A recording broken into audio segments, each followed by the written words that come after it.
Hello everybody and welcome back to another episode of the Disgustingly Resilient podcast and another episode of Infection Critical where we look at the best performing Death Guard list of the past couple of weeks and we try as always to keep it a bit fresh. So we're going to get some good lists in here, so the ones that obviously won events. We're also going to look at some of the ones that are taking different detachments and different builds because nobody wants to hear me sit here and repeat the same list to you day in, day out. So time to look at 3 more of the best performing Death Guard lists in the past 2 weeks.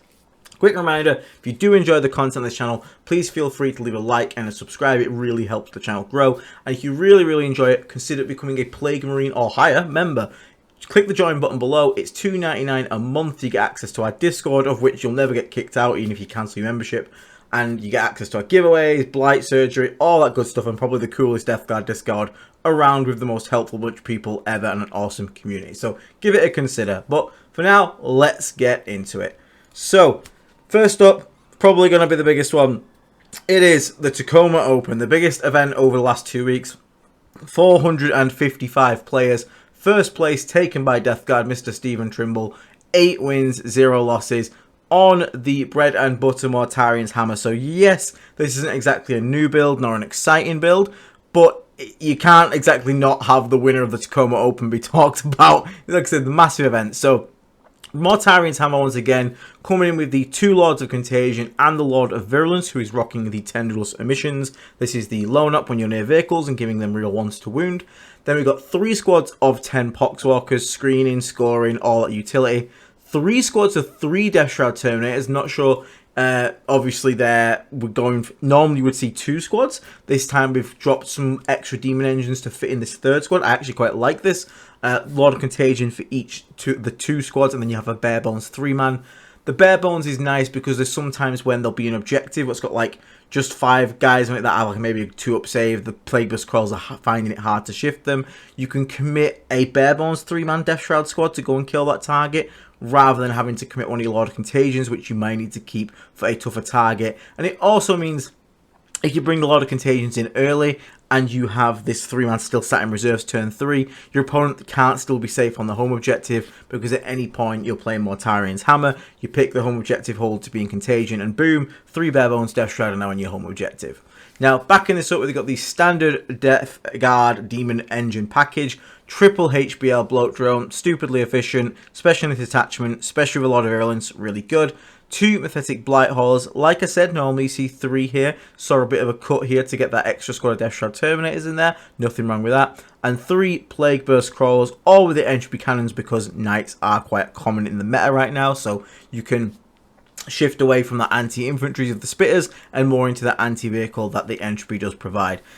Again, really solid staple list. There's nothing crazy here going on. We've seen it multiple times. This triple PBC build works so well in Mortarian's Hammer. The ability to just pick 2 units, to put them in Contagion, -1 save, -1 toughness, and just hammer them off the rip with indirect fire from those Plague Burst Crawlers. It really adds up. You can kill your opponent's scoring units. You can kill those backline objective holders. And if you really have a priority target, you can also put damage into that.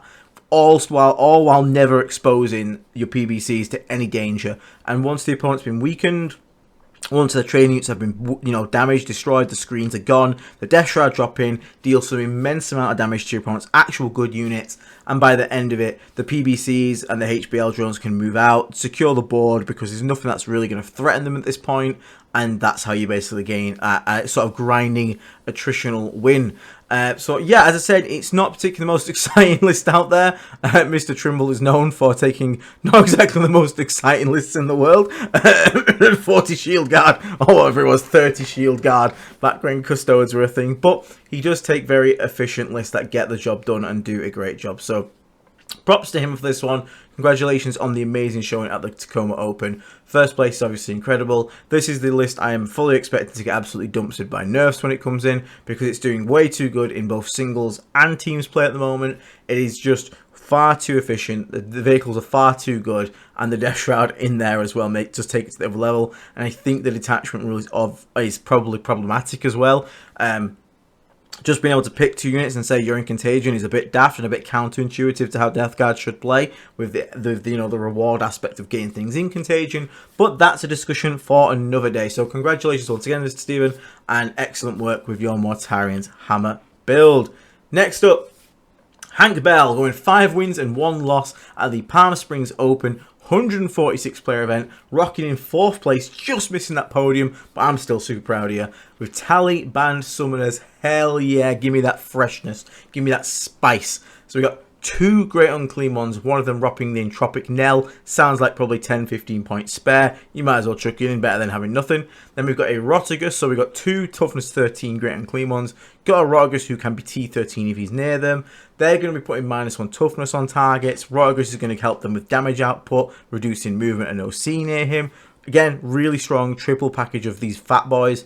Tallyman as well, someone's got to sit on home, someone's got to score some objectives, and if you're going to do it, you might as well try and get some CP while you're at it. 2 squads of Poxwalkers. They're in every Death Guard list, like they have to be. Like Infiltrate is useful, 10 man, 60 points. Goobers to stand on objectives, to do actions. You need them in your list, so Poxwalker staple. Then we've gone heavy on, it's almost like a Mortarian's Hammer build slammed into a Taliban list. We've got triple Pathetic Blight Halls, 3 squads of 1, great little anti-tank, 90 points, super cheap. What I like about this list, and you'll see with the 2 HBL drones and 3 normal fetid bloat drones with the spitters, is because we've got so much chunk at the top, and then we've also got the last bit which we'll get to. There's so much chunky units. He's then made sure that the rest of his list is also really cheap and self-sufficient. So these 90 to 100 point demon engines are just way too efficient right now. So what it means is you can take these expensive units, these great unclean ones, this Rotigus, this Knight, this Spoiler, and then still have enough points to saturate the field with even more vehicles. Normally you see a list like this, you expect to see 4 massive units and then the rest of it be like kind of like just chaff units or like quite cheap trading units, but instead, because Death Guard is so cheap at the moment, we have access to bring these Blight Haulers, these HBL drones, and I really like the 3 normal fetid bloat drones over the HBL drone because he could very easily have dropped the Entropic Knell and then swapped out a normal spitter drone into a HBL drone, but what this list needs is that forward pressure to spread that contagion, to get things tagged, to get in range of things. There is no beckoning blight in this list, which is very interesting. Normally that's the auto take enhancement, the 6-inch, the 12-inch aura of a 6-inch drop for your demons. Gone away from that, instead just focusing on the pure efficiency of data sheets, which is a really nice, refreshing take to see, even if it is a bit spammy on the demon engines like a lot of other things are. And then obviously backing this up, we've got this massive Knight Despoiler, 2 battle cannons. This thing is daft for its points, and in this detachment it's even more daft because not only are you getting the -1 toughness, the -1 save, which makes the battle cannons effectively strength 11 AP2, but the great unclean ones are going to be putting -1 toughness on targets. So now you're turning opponent knights into toughness 9, which means this battle cannon is now wounding them on 3s instead of 4s. Naturally, it would wound them on 5s, but in this specific detachment, -1 toughness from the aura down to T10, wounded on 4s, great unclean one ability down to T9, wounded on 3s. You're effectively giving the Knight Despoiler's battle cannons +2 to wound versus knights. Crazy efficiency, crazy synergy there, and again, they contribute to us so well. The great unclean ones are really good, really tanky, really chunky, but there's nothing, they kind of like push up, but they don't have that range firepower to help them out. So the rest of the list has got 2 heavy blight launch drones and that Knight Despoiler to add in that ranged contingent to make sure that you're dangerous at all ranges. And one interesting thing as well, right now in the meta, a lot of people are taking for knights, yes, but knights now being T11 means that strength 12 is enough in people's head. It's like, that's perfectly enough to kill a knight. And then a great unclean one shows up with T13 and you're like, oh good lord, I need 5s to wound this thing.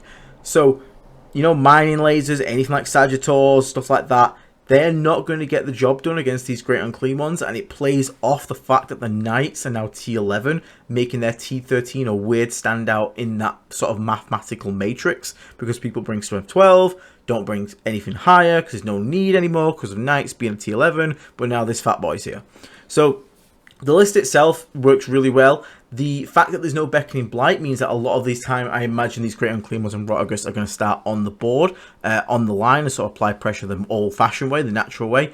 Could always chuck one in reserves. Rapid ingress is still a thing that does exist, but I don't feel like you need it because, again, you have that first wave of aggression with the spitters. They need to be dealt with by the anti-tank first, which means the Great Unclean Ones probably aren't going to get shot at first turn while they're moving up. They can bust through walls as well, so let's not forget that. And this is just a list that just abuses the bulk of Death Guard. You're either T13 or /11 with a Despoiler, or you like T9 all with invulns. Literally everything here has an invuln. Part of the Poxhawkers, but again, who gives a shit? And the Night Despoiler in close combat, which again should never really be getting tagged in close combat because it's not its job. And the ability it has to just tow into terrain and shoot out makes it just really be able to hold those long angles and apply that pressure across the board. So I'm really happy to see this. Also, really fun. People might think you can tag the Great Unclean One and stay in combat with it because it's got good output, but not like horrendous. So you tag the Great Unclean One, you're like, cool, I'll put 20 boys around the Great Unclean One. They'll stay in combat with it. Now the Night Despoiler at least can't shoot me. But again, in this detachment, you have one command point. Treat the Great Unclean One as not being there for basically. So which means you can shoot into combat with blast weapons in this detachment, which is gross. And it just means you're never safe from the Night Despoiler. Unless you are out of line of sight, you are getting shot by the Night Despoiler. Really, really cool. Because again, you can't lock up the bloat drones because they got fly. They'll just fly out. And especially the spitters, they can fall back, shoot and charge. So you can't lock them down. So if they're playing forward and the Great Unclean Ones are playing forward, you're getting shot by the Despoiler. You aren't tagging anything to stay safe. So really, really cool list. Commiserations on not managing to get a last win in there, Hank. But don't let it put you down. Absolute excellent showing. 4th place, you should be very proud of yourself, and it's really cool to see another new kind of list, another Tallyband summoners. Proves that honestly every detachment can do well at the moment. It's really cool to see. Well done, mate. And last up, it's the boy. It's me on the big screen. So it's me. 4 wins, 1 draw, no losses at the Protect Your Neck GT. 53 players, 2nd place. I was rocking Deathlord's Chosen. Again, not a detachment we see super often. So it's just, again, another great example that list diversity for Death Guard can be good. And it can be insane, even if the unit diversity right now isn't the biggest and craziest. But I was rocking double Lord of Contagion. Oh, by the way, I will be doing an event recap stream probably this weekend for this. So if you want to see how all the games went, you can tune in for that later in the week. Subscribe. So we've got double Lord of Contagion, 1 rocking the Warp Rot Talisman. This is the once per game uppy downy, fantastic. Loved having the option to start this guy on the board, protect a natural objective, threaten a heroic, and then later in the game I can pick him up, drop him back down somewhere, or I can just keep him in reserves with the rest. Drop him in, he charges, he kills someone off a point. Now he's in the middle of nowhere, but it doesn't matter. My opponent can't ignore him, so I'll still just pick him up and drop him somewhere else next turn. Really like the Warp Rat Talisman, feels pretty much auto take.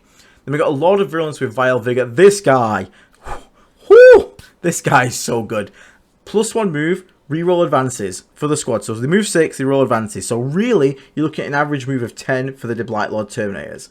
Now, you can 1 CP give them Assault. This squad was schmoving and shooting all game, every game. They were just like sprinting down the board, gunning something down. I didn't really need the melee, because if I needed something dead in melee, I got Death Shroud to do that. So these guys here were just scooching on down the board, gunning things down, standing on objectives, taking up spaces, and the guns with the reroll wounds, like, and the ability to, like, you know, give them Assault, really surprised me. I took like 12 wounds off a knight. The strength breakpoints that Blight Lord rule gives, like the Flamers to get them to strength 6. Now you wound knights on 5s. The Blight Lord should go up to like strength 7. The Reaper kind of go up to like strength 9, or is it 8 or something like that? Still really good. Plus the additional AP, plus the layering of -1 save. Really, really surprised me the damage these guys could put out in shooting. So I was really happy to actually have this Blight Lord brick. Plus pain in the ass to deal with still. Like, it's still 10 chunky toughness 7, 2 up save, 4 up invulnerable wounds.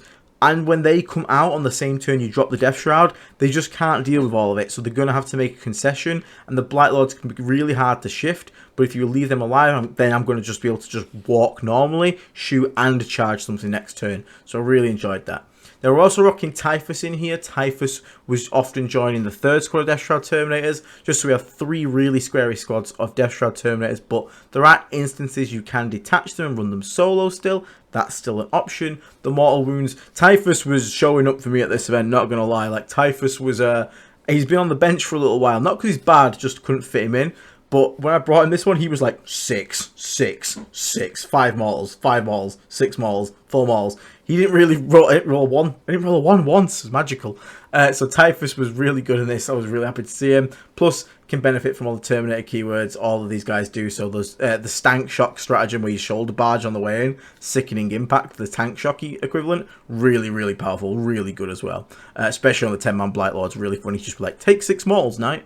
Then I still have to back this up with the usual package of shooting. Triple HBL bloat drones. I've got a Lord of Virulence. The synergy's just there. Wouldn't make any sense to not make use of it. So, sorry. They have to be in there. I know everyone's bored of HBL bloat drones, but they're really good at the moment. 2 Athletic Blight Halls, because sometimes you need to pop a transport or a tank. They're just, again, 90 points, cheap, self-sufficient, don't really need buffs because they get +1 to hit and wound on their own if they're shooting the targets they want to shoot. So, really happy to have them in there. And then I have to obviously play around a bit more with spreading contagion to get my Death Shroud drops where I want them. So the 2 Chaos Spawn, 2 Poxwalker package was more than enough. Like the 2 Chaos Spawn especially, the speed, the scout, the ability to move 8 and advance up to 6 so we can get 14 each move, put something into contagion range, drop in some Death Shroud, go ahead, kill that unit. Felt really good, really clean, nice to play with. And again, there were some games where those guys would just not stop passing Feel No Pain to just being like, these are the biggest pain in the ass you've ever seen.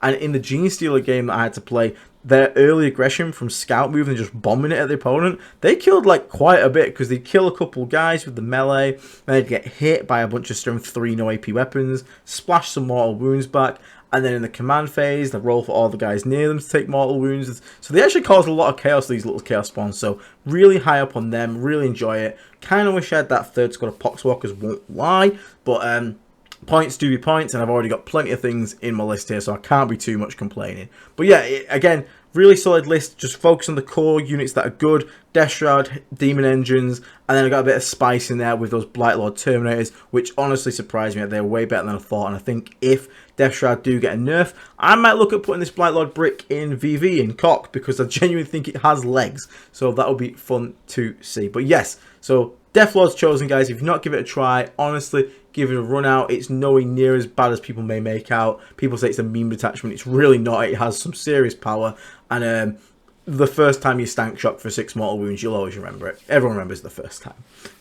But for now, everyone, thank you so much for tuning in to this episode of Infection Critical. They're just nice, quick little videos I can get out for you every 2 weeks or so to show you 3 different lists that are doing well in the meta, to give you some fresh ideas to look at as you go ahead and make lists for yourself for Death Guard.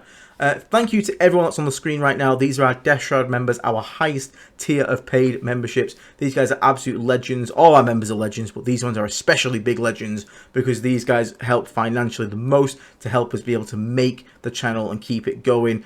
We don't try and pay any content, so being able to get the support from you guys is massive, so thank you so much. And obviously thank you to our friends at Element Games. Check out the affiliate links in the description below. Vanguard Tactics, check out their channel, coaching, battle reps, all that good stuff, our friends. And Saltai Games, another one of our friends who makes disgustingly resilient podcast themed gaming aids. We also have Dice at Baron of Dice, so you can check them out in the link below. But regardless of any of that, thank you to you, the viewer, the listener, the watcher. Thank you so much for tuning into this episode of the Disgustingly Resilient podcast and this episode of Infection Critical. I will catch you all on the next episode. For now, I think it's going to be the top 5 mistakes Death Guard players make, so tune in for that one when it comes out. And I'll catch you all very shortly. Stay rotten, everybody. Take care, and bye-bye for now. See you later.